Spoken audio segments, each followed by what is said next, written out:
G'day Nestle legal team, this is Peter Anthony, your facilitator for your Collaborative Conversations program, with a video that we made together to help you remember the key parts in your words. Now, we know collaboration is crucial for lawyers because you've got to maintain commercial relationships and maintain or grow commercial outcomes. We also know it can be challenging for lawyers because you're often more pessimistic than the average bell of pessimism and optimism because you're looking for what's going to go wrong. And often you're more introverted because you spend more time studying and you'll have fewer, deeper relationships. You might recall we used the book Collabradabra, The Magic of Collaborative Conversations, to help keep you on track and also as a handy leave behind so you can dig back into the parts that you would like to refresh your memory on. You might recall too that we looked at your real conversations at work. We looked at them before the techniques and after the techniques, and we asked each of you to pick a part of the program to review in your own words what you'd like to refresh your minds on. And to kick us off today, we've got Mike, who's reminding us about the key reasons why collaboration is important for the team. Why are we here today? And why do we collaborate? We do it because we're all valued parts of society. If we want to have happier, more fulfilled lives, we need to collaborate with all those around us, and then we're going to be really super happy and supercharged. We also do it because we want to make an impact for the legal department, for ourselves, for the business. We want Nestle to win, and we can help Nestle win if we collaborate better with the business. We also want to make sure we're the best team we can be. One of the things I loved hearing about collaboration was no one in this room can make the best decision on their own. The best decision we can make is the collective sum of all our ideas, and that really excites me. The other reason why we might want to collaborate, particularly in the case of Adrian, is for romance. Who wouldn't want to have the power to woo whoever it is that they love? It's all in Peter's book. Make sure you read it. And last but not least, we want to collaborate because as individuals we can be happier and more complete with ourselves and have better quality relationships, and it will just be magical. Thanks, Mike. You can see here the Collaborative Conversations planner with the 3 key intentions spinning around the middle and the 6 moments that matter that we looked at during your program. I asked Annie and Liz to give us their understanding of what these 3 key intentions are. So now that we've seen the benefits of collaboration on society, businesses, teams, romance, and yourself, we have to have an intention to collaborate, which means building your personal influence brand. So that involves 3 steps. The intention to collaborate involves collaboration, which means you have more impact on society, there's better outcomes for society, and in Adrian's case, romance. And you can do this with 4 strategies. You can have an appeasable influence style, collaborative influence style, indifferent influence style, or combative influence style. But in either case, you have shared interests and common outcomes. In order to do this, you also have to be authentic, which involves connecting with people, being more vulnerable. So if you're at a level 8 vulnerability, you can lower to level 7. And you have to be, which creates a more comfortable environment for you and your collaborative partner. And the third one is optimism, which Liz will talk about. Yes, as Annie said, the third one's optimism, which is one of my favourites. So I always like optimism. It can be defined in different ways, but in this context, it's the bias to have positive expectations, to hold positive expectations. So, and we can also choose to be optimistic, especially in these conversations and in these scenarios.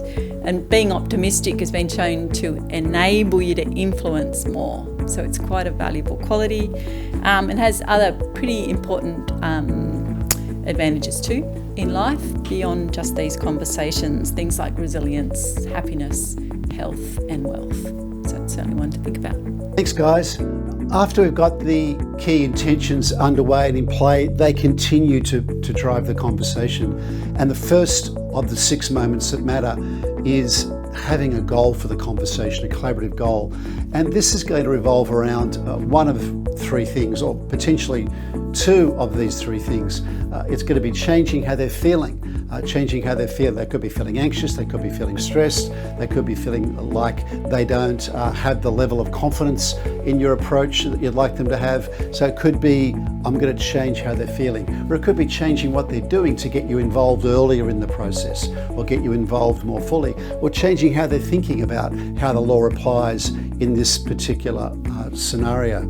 I asked Lisa and Mel to help us understand how these goals apply in your team. First of all, an influencing goal must be something that's attractive to you or to your client. There's 4 things that typically drive you to influence customers. And the first one is belonging. So what or who do you want to feel connected to? Your team, your industry, or the customer? And the second goal is power. So does the client want to feel important or like they're in control of this opportunity? Security. Do you feel a sense of certainty about outcomes? Do you thrive on knowing how to follow procedures and make them work for you? Key factors for this are process-driven people and people that are bound by time. And the fourth one, in relation to a goal that's attractive to you, is reward. So do you feel like you'll benefit from reward? Are you searching for the joy of getting paid or receiving a bonus? And people that are driven by this rely on recognition, respect and success. So I imagine they can be external or intrinsic factors. So that's our summary of goal. They definitely can be intrinsic or external factors that are driving the development of this goal.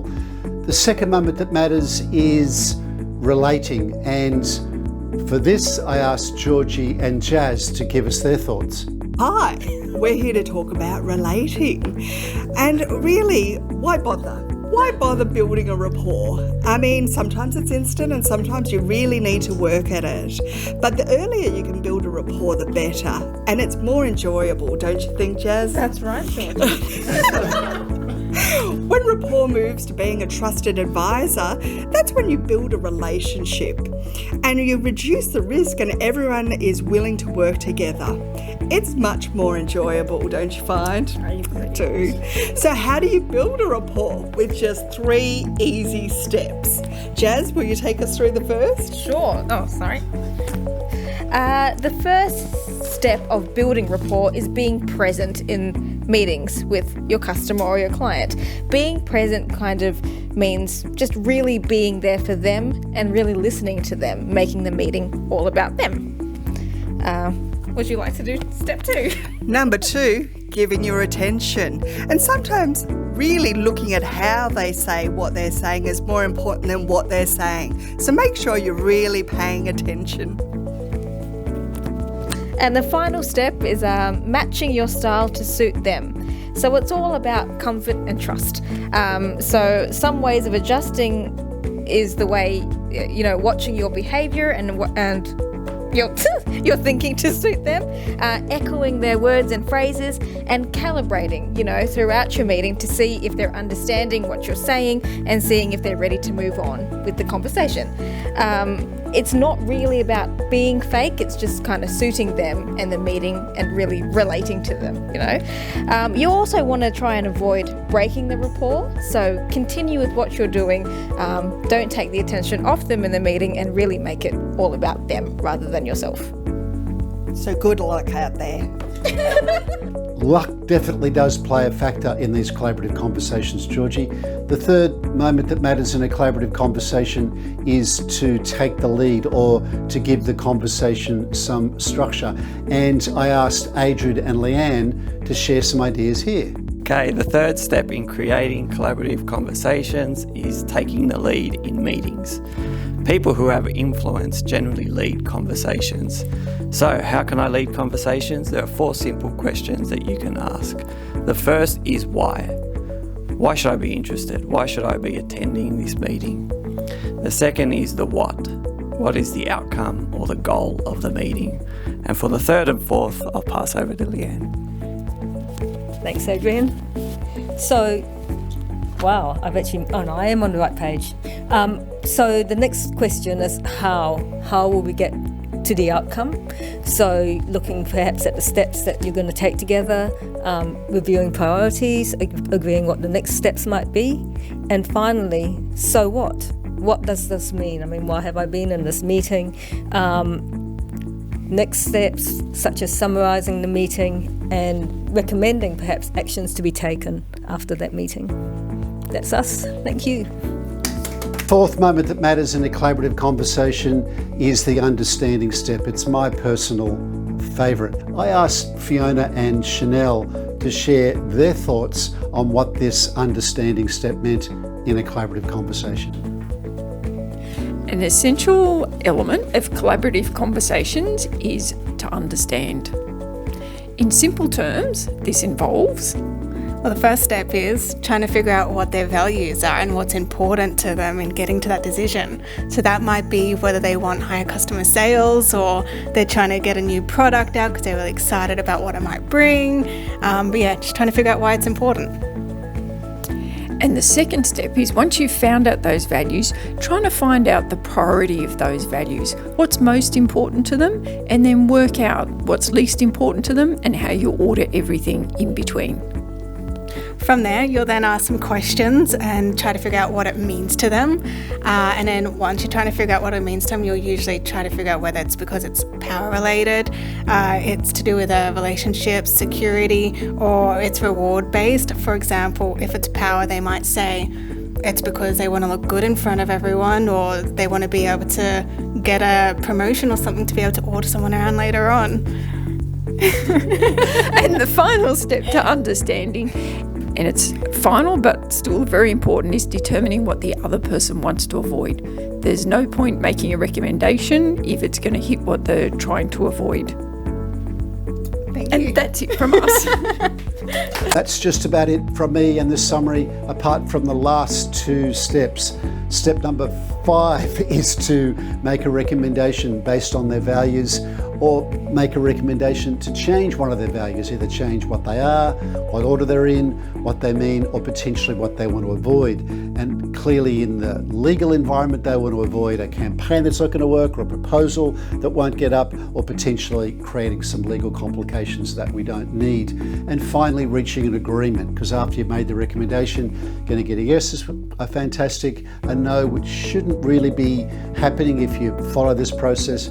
If you get a no, maybe circle back to the understanding stage to dig a bit deeper into how they're thinking, or you get a maybe, and then you use the Collabradabra negotiation method to translate that maybe into a yes that's worth having for both of you.